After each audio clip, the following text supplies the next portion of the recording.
Coming to you from Forager Brewery in Rochester, our town.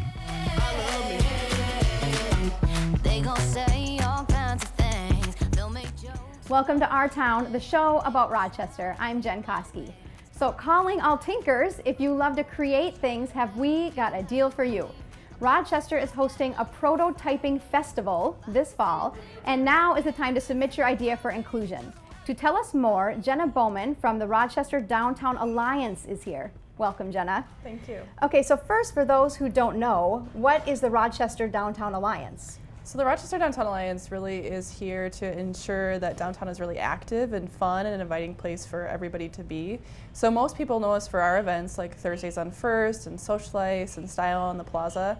And obviously we do those events, but we do a lot of other things as well. Right, you guys are doing a really great job down there. Thank you. So, and now you have this prototyping festival? Prototyping festival, Okay. Yes. It sounds a lot more complicated than it actually is. It does, because when I first heard it, I thought, no, is that for inventors? But it's not, right? It's something completely different. Absolutely. It's meant for just about anybody who has any sort of idea or passion or interest in their city, specifically in their downtown this year. So whether it's a high school student, college student, an artist, a plumber, an electrician, someone just that, again, has a passion, prototyping is something that's for them.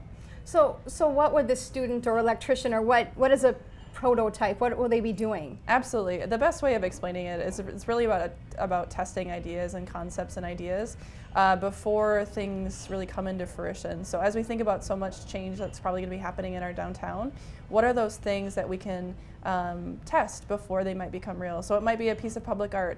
It might be an installation that provides more lighting or something interesting as you walk down the street.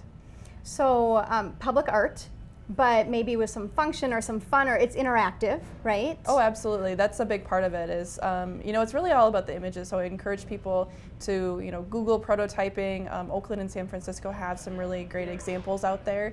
But it's a lot about the imagery because you see that it's so interactive. So it might be a life-size game that you might see in your dentist's office or your physician's office, right? So it's meant for all ages to interact with it. It might be very functioning in terms of the purpose it's serving, but it's really all up to what somebody wants to do in terms of a change that they'd like to see in their downtown. So, and for those who maybe are interested in learning more, there's an idea jam coming up? Yeah, so we have an idea jam coming up on June 1st at Studio 324. And we might have some people that have joined us at our first meeting that have some really great ideas that they're wanting to explore a little further, or it might be somebody that's just heard about it on the show and they want to learn more.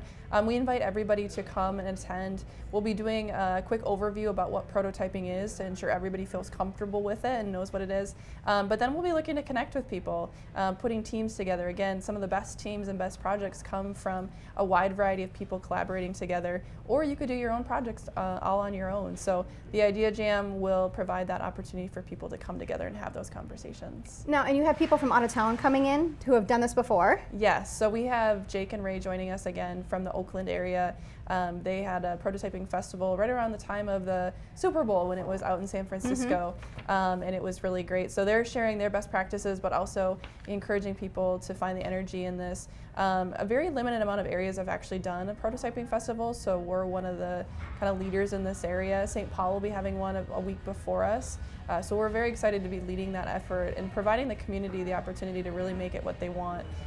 There were 7 focus areas that came out of the conversations a few weeks ago, and the great part is those areas were chosen by about 100 people that were at that meeting. So it's not driven by just the 3 organizations that are helping make this possible. It's really driven by the community. And the theme is health in the built environment? Health in the built environment. It's also exciting. This is coinciding with Mayo's Transform Conference, which brings people from across the world into Rochester. So that'll be occurring, and it's not health just as it relates to Mayo. It's really about everyday health. So whether it's physical health, mental health, about the emotional health, it's how are you colliding with your neighbors on the street? How are you enjoying the sidewalks, enjoying the streetscapes, maybe on your walk, on your way to work, or during your lunch break or something like that, or if you're coming down with your family into downtown on a Saturday. Okay, so what are a couple of your favorite pieces that you have seen in these other places that were impressive to you? Yeah, there was one called Scaffoldia, and it was made, an architect put it together out of a lot of scaffolding, and seeing it is just, it's beautiful. It looks like a piece of public art, but kids were climbing underneath it, you know, adults were kind of figuring out how to engage with it, so I think that's been really neat. Some have been based on lights, so it's kind of like a light show and seeing how that interacts and how it changes as you enter into the evening. That's especially neat when you look at a space that might be a little bit underlit, and it's just reimagining the places that you might have otherwise just walked past without giving them a second glance. Okay. And really for the Rochester Downtown Alliance, we're so happy to be partnering with the Rochester Arts Center and Destination Medical Center Economic Development Agency.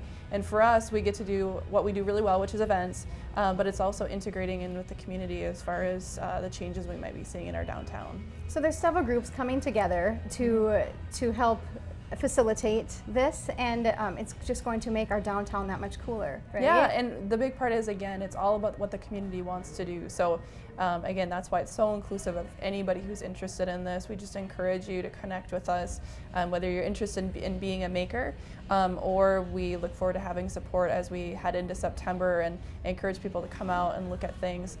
There's really desire to have this event annually, so Okay. I hope that this is not the only time Rochester's seeing this event. Okay, well, thank you so much for coming in. It's exciting to learn about. Thank you.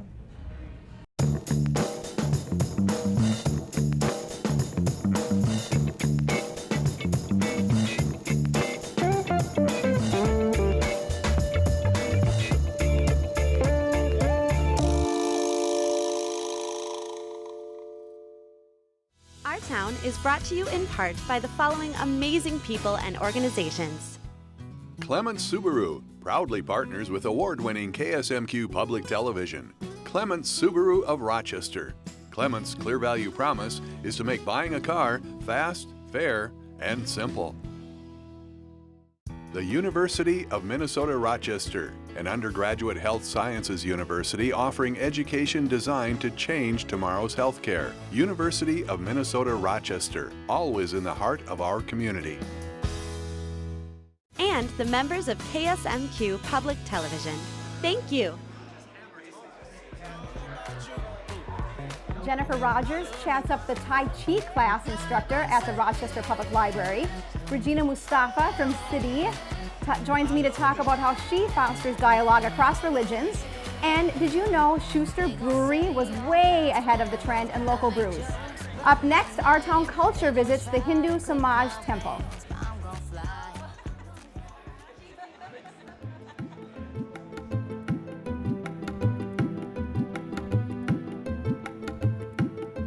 Namaste, I'm Ajay Singh and Vice President of the Hindu Samaj Temple and Cultural Center.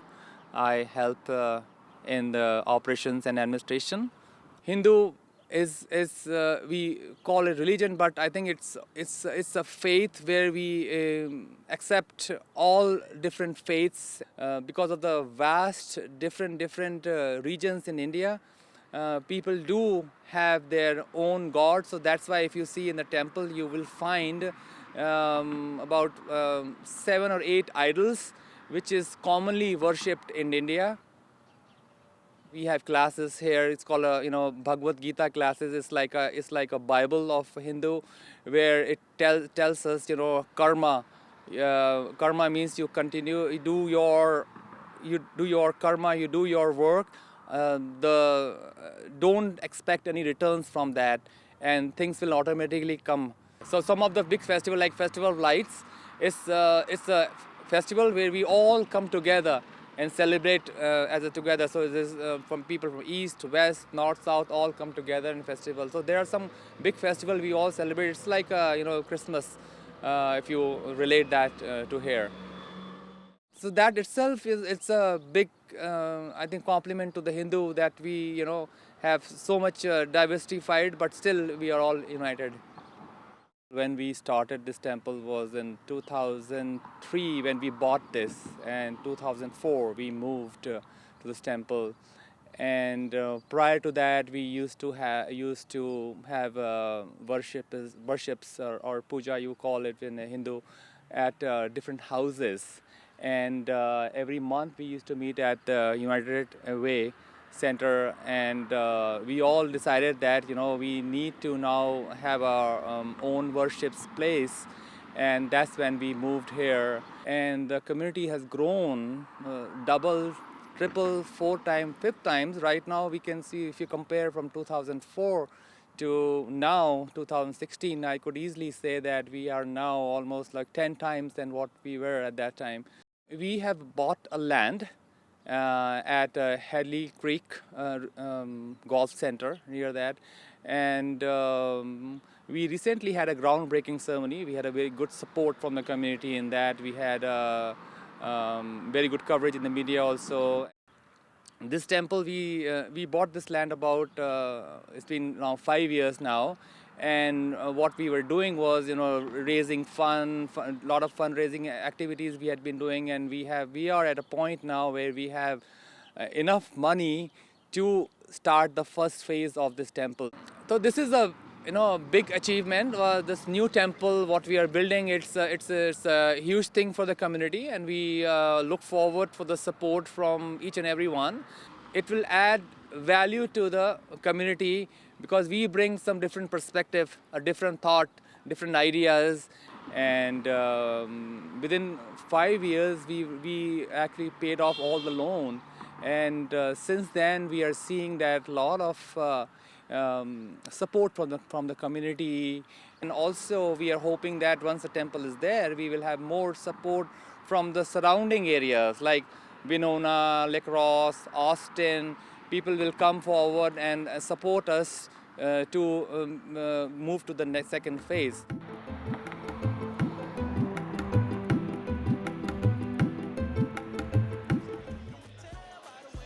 For more information about this story and other Our Town features, connect with us on Facebook, Twitter at KSMQ #OurTown, or ksmq.org/OurTown.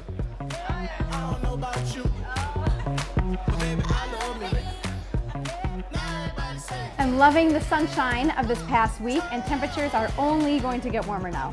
I'm ready to declare summer officially here. With the beautiful weather, of course, summer also brings out some concerns as we enjoy the great outdoors. Mayo Clinic has been tweeting reminders about melanoma and the importance of protecting your skin while out in the sun. Another summer pest that plagues people and pets is the tick. Deer ticks in particular can carry Lyme disease, and while the numbers are still relatively small, there's 896 confirmed cases in 2014, they are growing. I know my husband took our dog out in the field by our house recently and came home with some deer ticks on both he and the dog, so watch out. According to the Minnesota Department of Health, June through August is the peak season for symptoms, which can appear up to 30 days after the initial bite. For more information on both of these summer's medical issues, you can go to mayoclinic.org. And with June Dairy Month coming up, we just couldn't resist a quick congratulations to Annette Kylo and Callie Berg of Olmsted County. They're among the 12 finalists for Princess K of the Milky Way this year.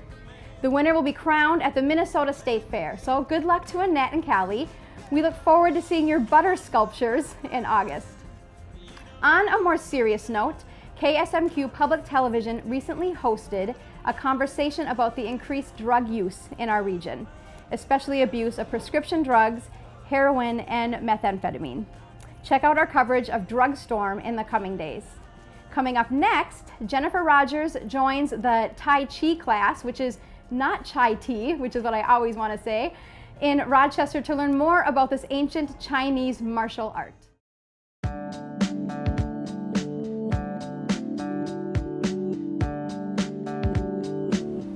Hi guys, I am here in the lobby of the Rochester Library here with our Tai Chi instructor Yvonne. How are you doing? Fine, thank you. Awesome. Okay, so I want you to tell me a little bit about your program. Well, this is a program that is called Tai Chi Easy, and is aimed to all of the people. It's not a martial art. The traditional Tai Chi is a martial art. This one is a non-martial art Tai Chi program, and it's aimed to health. To improve health of overall people. Well, this class involves some Qigong movements and Tai Chi movements. I also do some breathing techniques and meditation time.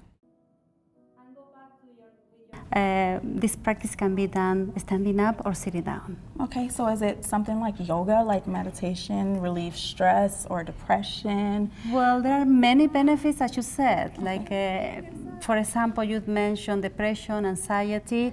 Also, there are some research done, of course, like a boost the immune system. So, is there any benefits for someone like me, pregnant lady, that wants to relieve anxiety and try to relax? Of course, as we were talking about the anxiety and having a baby gives you that, and stress because of many factors that a pregnant woman, like physical changes in their body. So that could be a good practice for stress reduction, for example, and relaxation and breathing. So you may not remember anything when you are in the delivery room, but you may. Actually, you may. Well, sounds good. Thank you so much, Yvonne, for having us. I am Jennifer Rogers, your host with Our Town Walkabout. We're hanging out at Forager this week with Regina Mustafa from the Community Interfaith Dialogue on Islam. Stay with us when Regina answers the big question: what is the most common misperception about Islam? We'll be back in a minute. Our past, remembering what made us who we are today. Brought to you by the History Center of Olmsted County.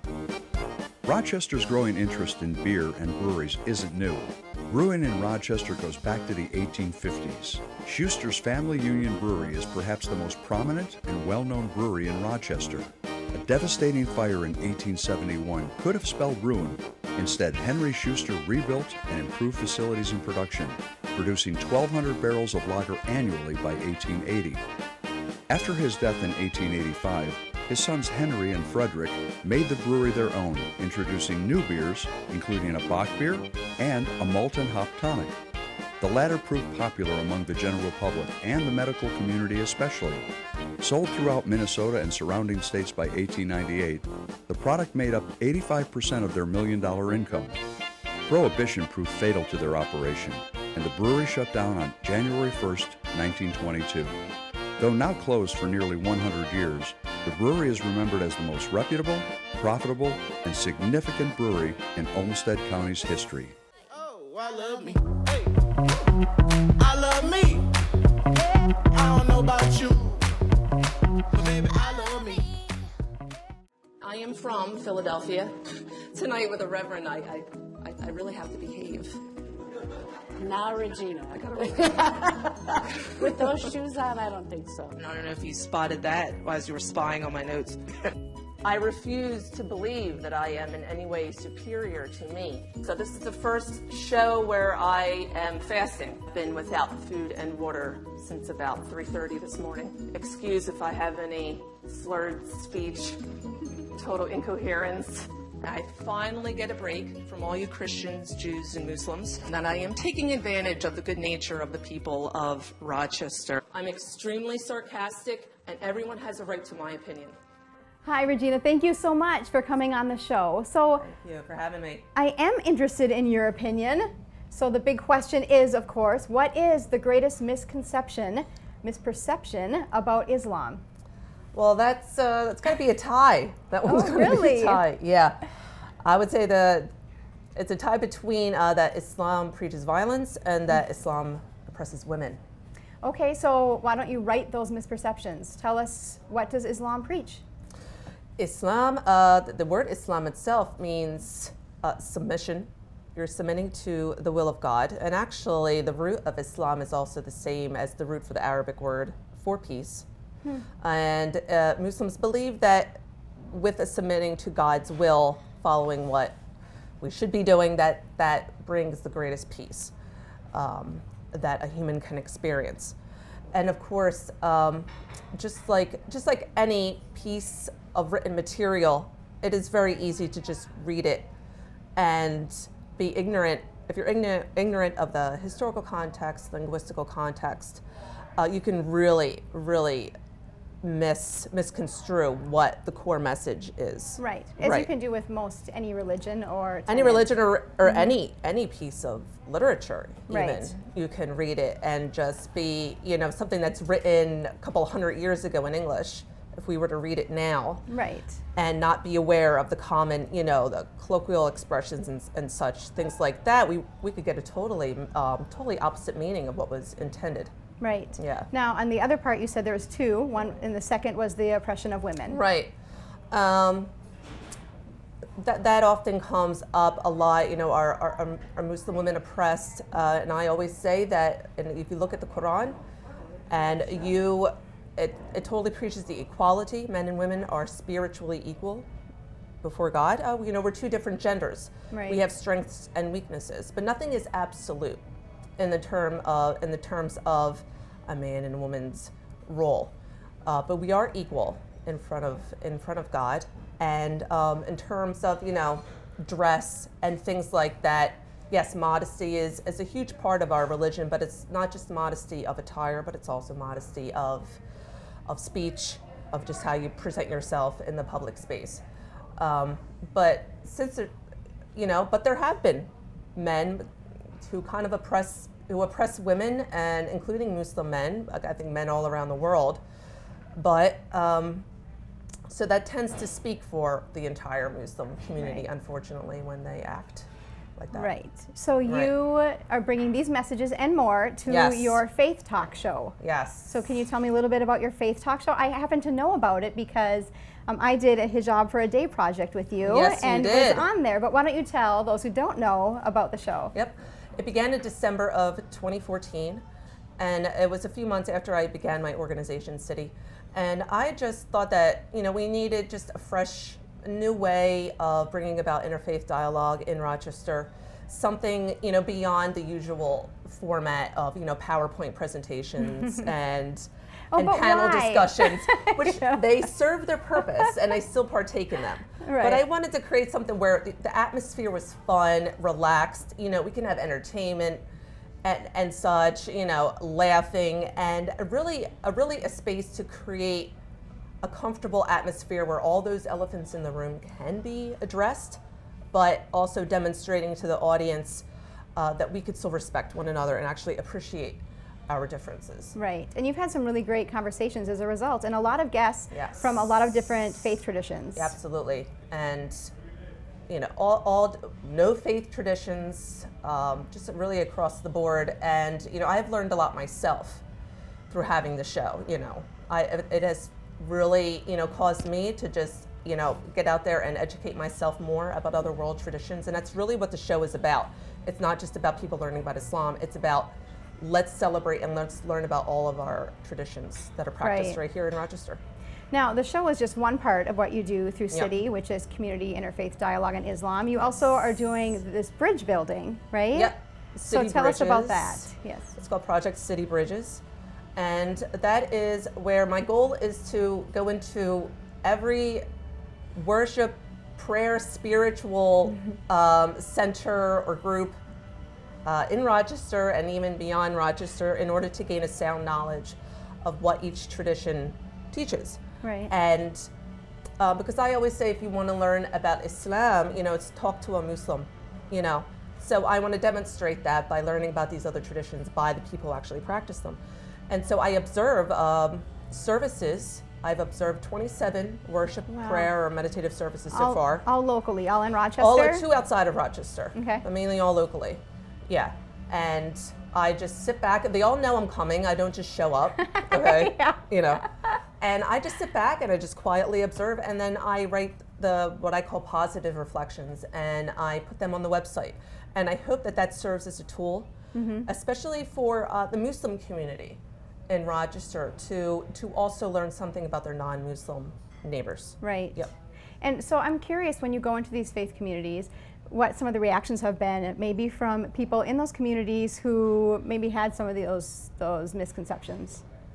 The overwhelming majority of the experiences and observances that I've done have been very positive, very welcoming. And I've discovered that I myself harbor some stereotypes about certain traditions that once I got in there, I realized, I have these misconceptions myself. I need to grow as well. Right. And occasionally there might be a couple of, I would say maybe uncomfortable moments where clearly people are, they have questions about Islam, and even kind of questioning why I'm there. What is my purpose? Is my purpose to come in and somehow put them down? Right. Or is my purpose to come in and just, hey, this is what Islam is, but I really am not there at all to talk about Islam. It's really about learning about them. And sometimes I get friends, some Muslim friends, some Christian or Catholic friends who come along with me as well, and they observe too. So quickly, we have just a little bit of time left. You have an event that is being sponsored by CIDI on Saturday called A Benefit for New Day Syria. Yes, Yeah. okay. So tell me just quickly about that.